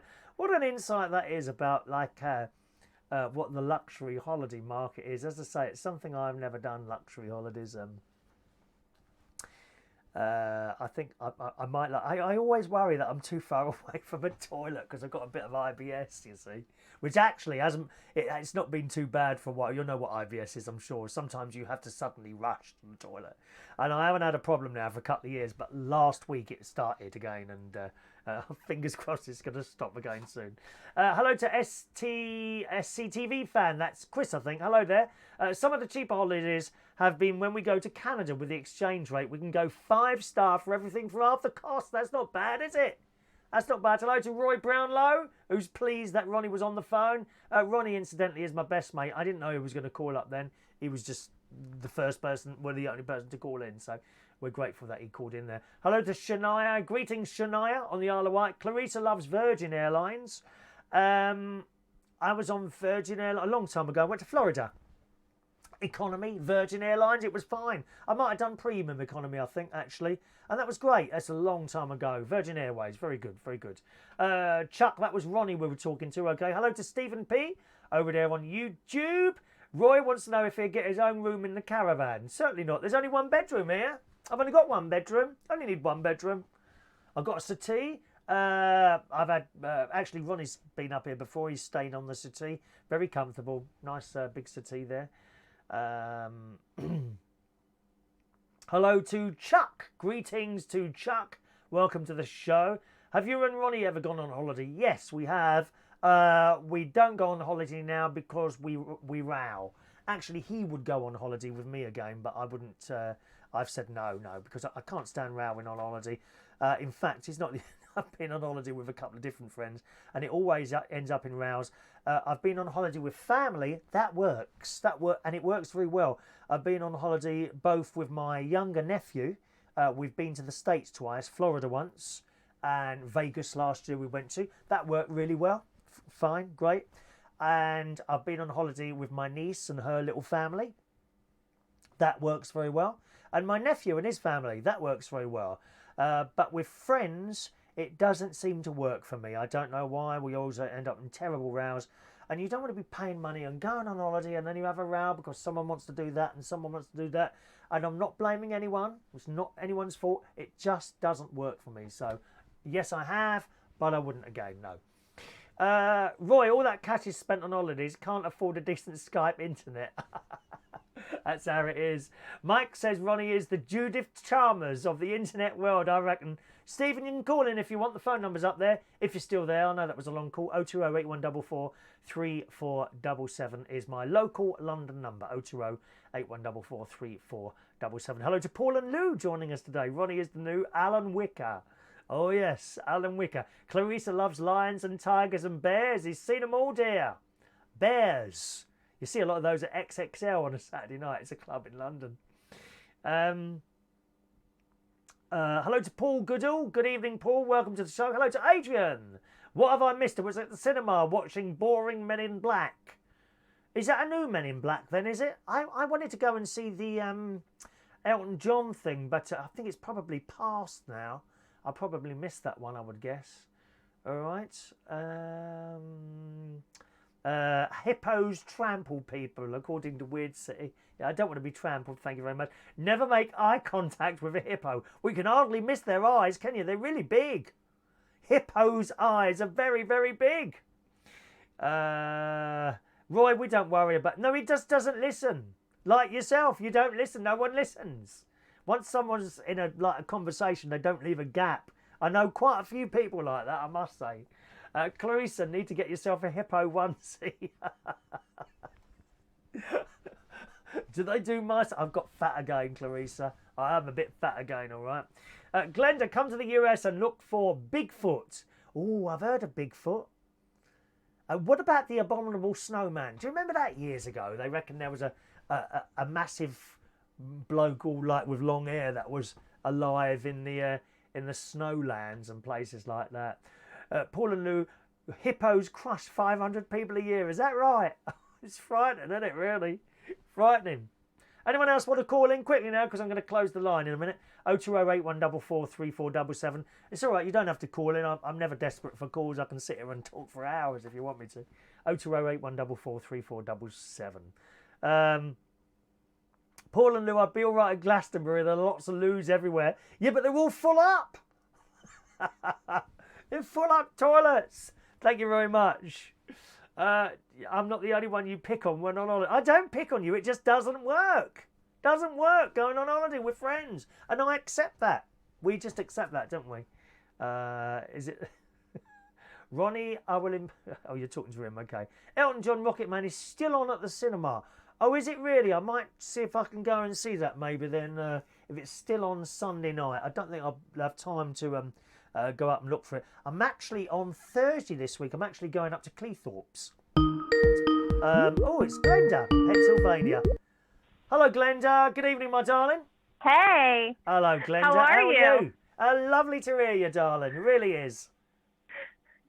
It's 85 degrees Fahrenheit here in the United States and sunny. That sounds nice to me. We haven't had much of a day here. It's not really cold, but it's just been drizzling all day and grey. Not a sign of any sunshine. I know in Europe they're about to experience a very severe heat wave. 80, so about 42, so that's 84, 94, 104.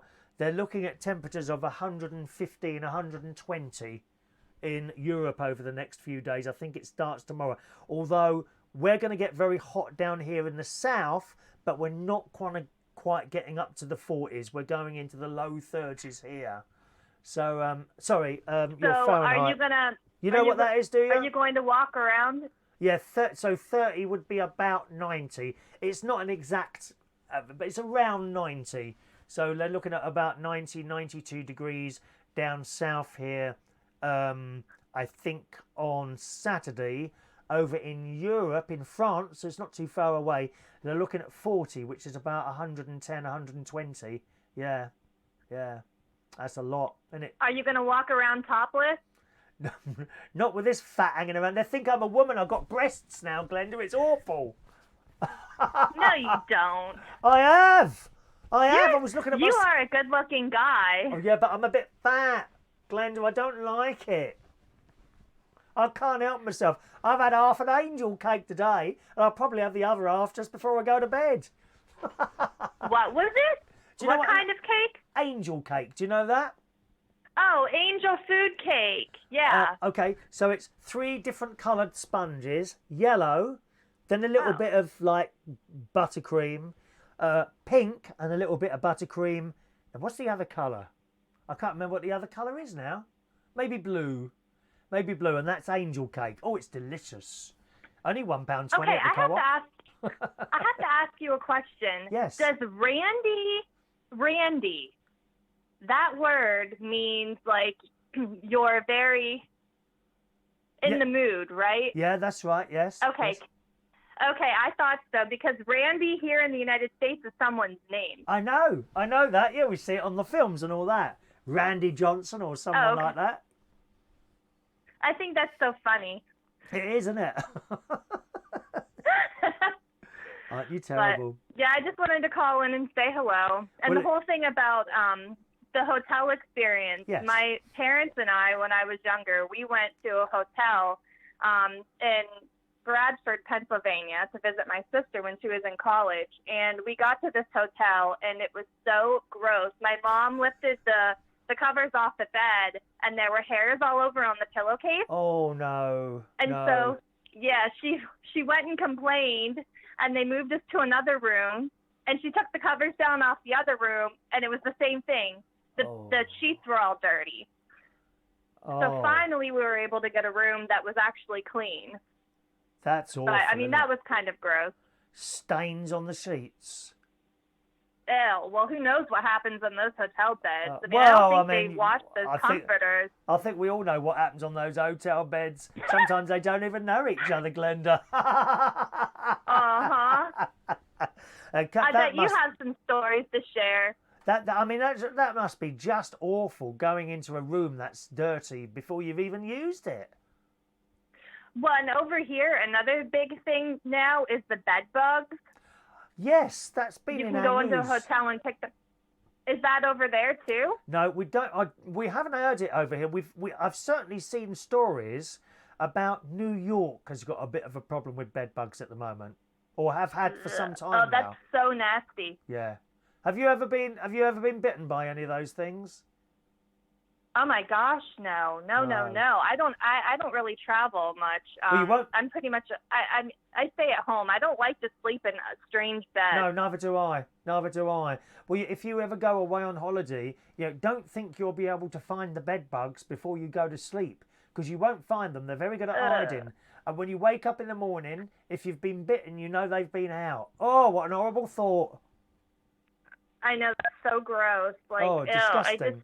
And here in the United States, some people get them in their house, and then, like, so say they get rid of a mattress and they're getting a new one. Right. Like, that mattress is going on somebody's truck with probably other furniture, so you have to worry about, well, if you have new furniture getting delivered to someone's house that was in the same truck as someone's old mattress with bed bugs, you could very well get bed bugs from that. It's I so see what you gross. mean.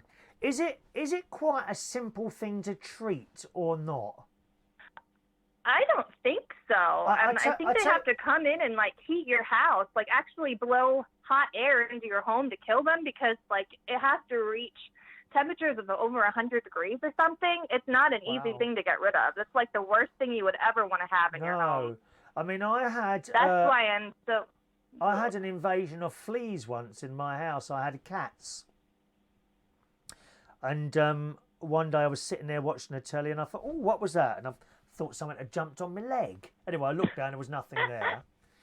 And then the next day, it happened twice. But this time I caught a little brown thing jumped off. And I thought, oh no.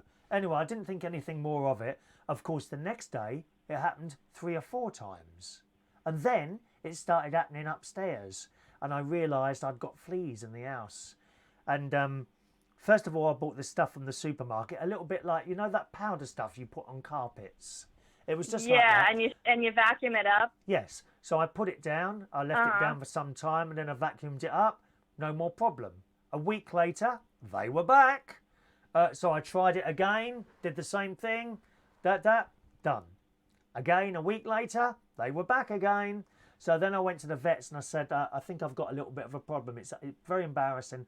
I think I've got fleas. And she was ever so nice, actually. She says, oh, no. She says, please don't be embarrassed. She said, this happens all the time. This is what you need. And she gave me this can of stuff, plonked it on the desk. I said, all right. I said, what do I do with that? She says, you spray it right around in the corners and then spray it into the air, close the door for 2 hours, and then come back and that'll be done. How big's the house? I said it was 3 bedrooms. I said, I'll take 3 cans. She said, you won't need 3, just take 2. I said, okay, how much are they? That was £16 each, so $25 each, okay? $50 for these 2 cans of, spray. And that night, just before work, I did exactly what she said. I went round, round the corners at the bottom, round there. Then I sprayed it in the air, closed the door, left the house, went to work, got back. The whole house I did, all the bedrooms, everything. Got back and I was a little bit worried about this stuff that I'd sprayed in the air. So I gently opened the door and I went, no, couldn't smell anything. And I went in. And honestly, in the living room, I couldn't believe it. The amount of spiders and flies and that were on the carpet. Okay, I mean, you didn't you could walk in there and not step on them, but there was quite a lot. And I'm thinking, where have these I didn't hear you. Where have these all come from? I thought to myself. Anyway, so it was mainly in the living room that the insects were, but there was flies, spiders, all sorts in there. I got the Hoover out and done it. And do you know what? And they never came back. So that's really good stuff. And I wondered if bed bugs were as easy to get rid of as the fleas were. I've never experienced those, but I mean, from doing research online and things like that, yeah, I think that there's something that's very difficult to get. I mean, you would have to have an exterminator or something. Yeah. But as far as fleas, we have dogs, and I don't know if they sell them over there, but they're called a Seresto collar, and it's a flea collar, and you put them on your dog. They last 6 to 8 months at a time, but they work really well for fleas and ticks. And that's quite a good thing. I did see flea collars for cats, and when I inquired at the vets about those, they said the trouble is with those, the fleas all run back down the other end. That's what the woman said. But so I don't know whether it's the same for dogs. I know you can get this little stuff that you squeeze on the back of the cat's necks, and that seems to be quite good. Yeah, we used to get that liquid stuff for our animals before we changed to the Seresto collars, but the Seresto collars are just easier. Yeah. And we really like them. But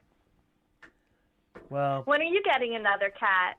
No more pets. No more pets. No, because when they become sick and then they die, it's just absolutely heartbreaking. It really is. So no more pets. I love cats and I love some types of dogs, not all types of dogs. I don't like the barking, loud, aggressive ones, Alsatians. It's not necessarily the breed of dog, it's how people bring them up. There's a bloke who's got a house near where my house is, and he's got 2 of these Alsatians, and they are security dogs, and they just hate everyone. They growl as soon as you go near. And it frightens the life out of me, these dogs. And then you've got my neighbour just. Go ahead. I'm sorry. My neighbour a few doors down, and she's had Alsatians, and honestly, they knock you down to lick you to death. So it's how they're brought up, Yeah, I love dogs and cats. You should start throwing those mean dogs some biscuits, some little dog treats. You should start throwing them treats, and then they'd love you. Does that work? Does it? Yeah. Just start throwing them treats. Well, last night, I narrowly avoided running over a hedgehog last night. I was driving along the road. It was an A road. I was doing about 55, I suppose, along this road. And suddenly, this thing went running across the road, and it was too late for me to brake. So I judged it carefully as I was going along, and I drove so that the creature was in between the 2 wheels, slap bang in the middle. Do you see what I mean? I love hedgehogs. I was going to ask you if you had them. Yeah, and I went over it, but not with my wheels. I looked in the mirror, and it had carried on walking over. So so I missed it. Yeah. Aww. But it would have been Now, too late to slam on my brakes. do people have them as pets over in the UK? Hedgehogs. Hedgehogs? No, I don't think so. Yeah. No, I don't think they do. No, do you? See, here in the US, you can have, people have hedgehogs as pets. Is that I think a it's fact? illegal here in Pennsylvania, Right. but not in New York State. I believe that it's illegal to have a hedgehog as a pet here in Pennsylvania, but Okay. I think they're legal in the state of New York. I didn't know that. Do they But suffer they with, are so cute. They suffer with fleas a lot, don't they, hedgehogs? I have no idea. I just know that Yeah. they're cute. Oh, they are. Tiny little things. There's one outside my front where the house is. He comes out sometimes and has a little bit of a nose around, yeah. They like eating cat food. They like cat Aw. food. Really? Yeah, they like cat food, Glenda. Isn't it? Oh, can you pick it up? Yeah, what, a hedgehog? No, because the spikes would go through your hand, wouldn't they? They're very sharp. Oh, really? Oh. Yeah, they got big spikes, I big don't know. I spines. never touched one. Oh, yeah. They're very good at warding them. You know, a nasty dog or aggressive cat comes along, they just curl up in a ball, and the cat or dog can't go anywhere near them. Aw. It gets just a spike in the nose, or lose an eye, or something like that. They are so cute. aren't they? You should give it cat food. It could be your little pet that you keep outside. Oh, yeah. I don't mind feeding the wild animals near me. You know, just chuck out a bit of bread now and again for the birds. There's actually a we feed raven all at the them. moment.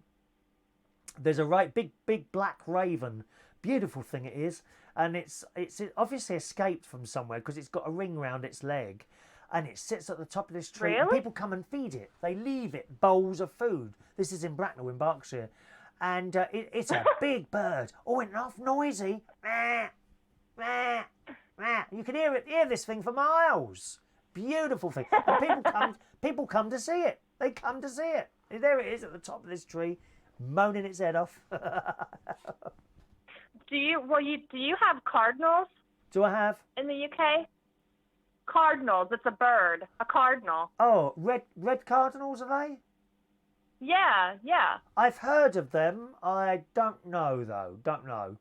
Okay, so in our backyard we have cardinals, we have blue jays, we Right. have these birds called tufted titmice or Yeah. titmouse. Yeah. They're little gray birds.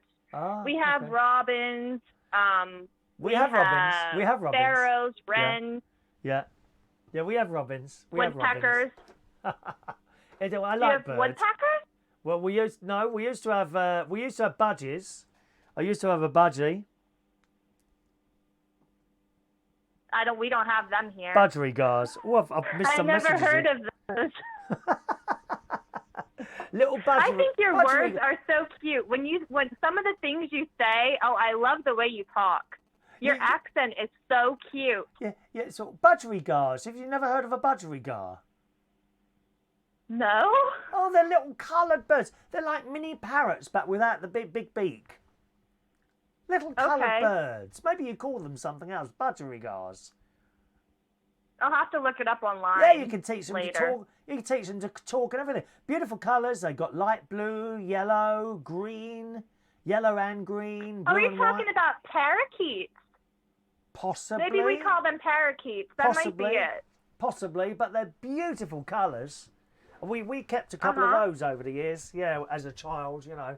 Shouldn't really. I mean, the thought of putting a bird in a cage and sticking it in your living room doesn't do it for me anymore. But you know, one of those things. Yeah. No, I agree. I get what you're saying. Yeah. But Oh, Glenda, Well, you have a good rest of your evening, thank Chris. you, Glenda. It's lovely. I always appreciate when you talk up. You're always a good caller. Hello? You're always a good caller. Have you lost Hello? me? Can you not hear me? Hello? Isn't that funny? That's twice that's happened now. I don't think you can hear me, can you? No. Why do we lose people? It's like after about 15 minutes they get cut off. We could hear you then, Glenda. For some reason you couldn't hear me again. But thank you very much for the call. It's nice to talk to you there, my love.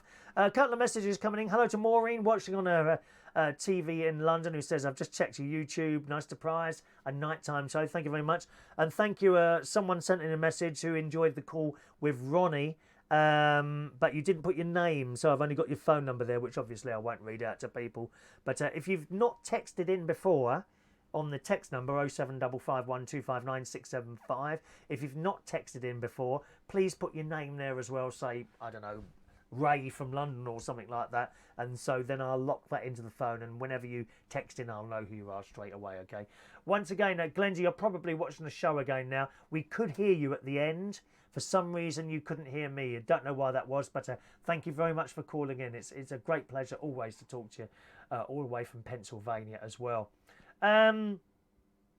Just coming back to some of your messages here.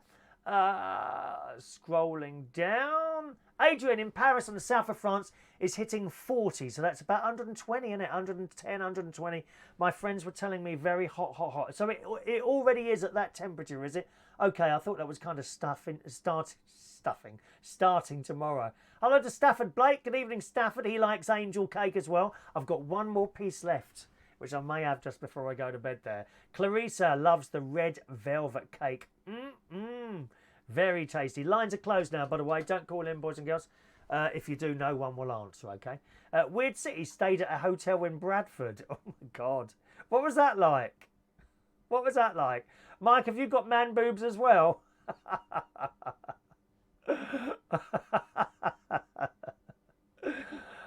Roy, every bed has bugs in. They eat dead skin. I get silver fish in my bedroom. What, you share a bedroom with silver fish?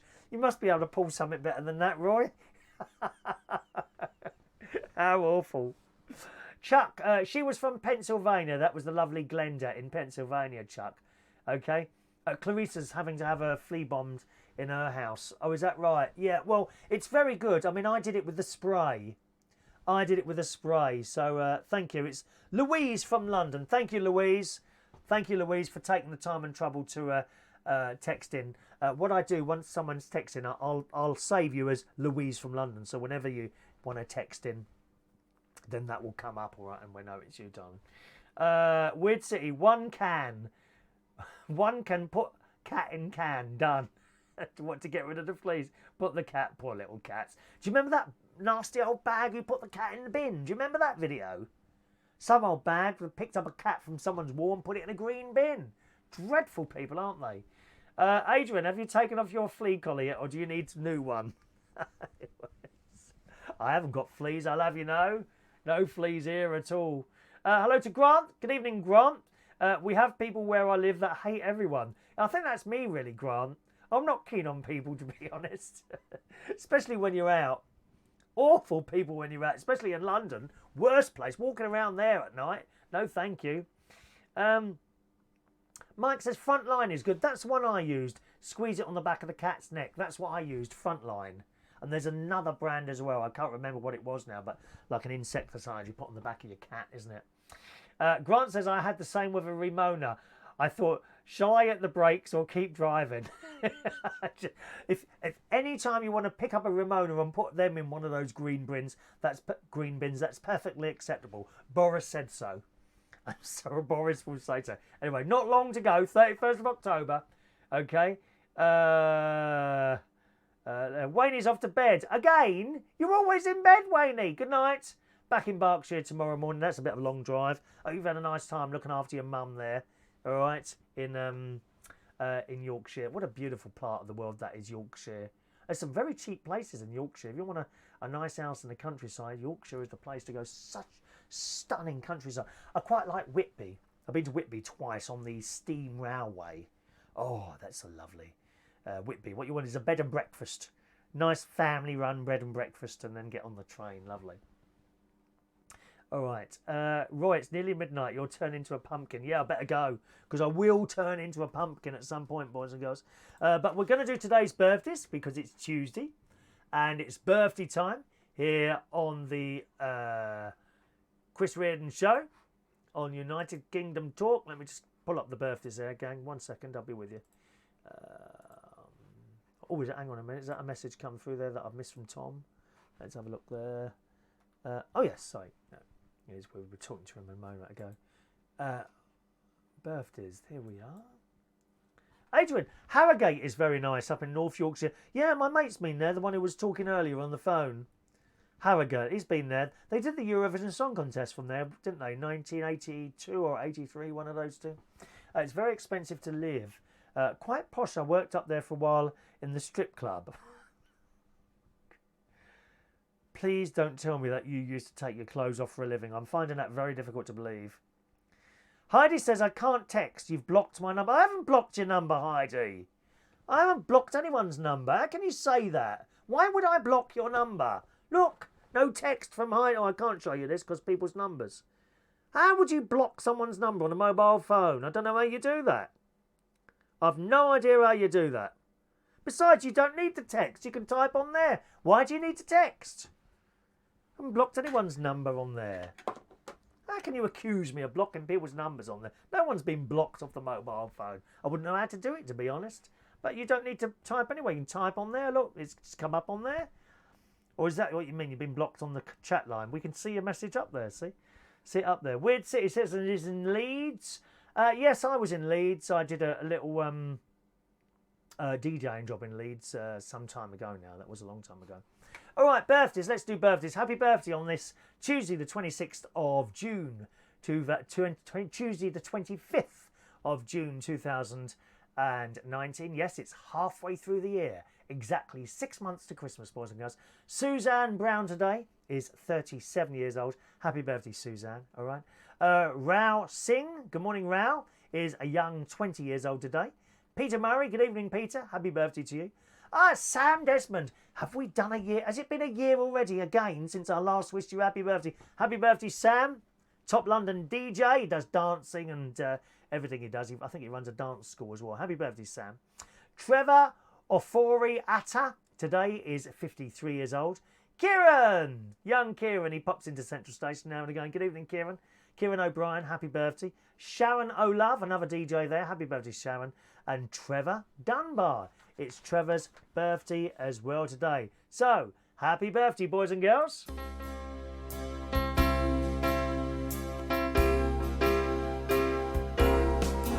Happy birthday to you.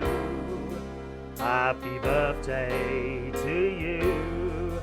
Happy birthday. Happy birthday. Happy birthday to you. Oh yeah.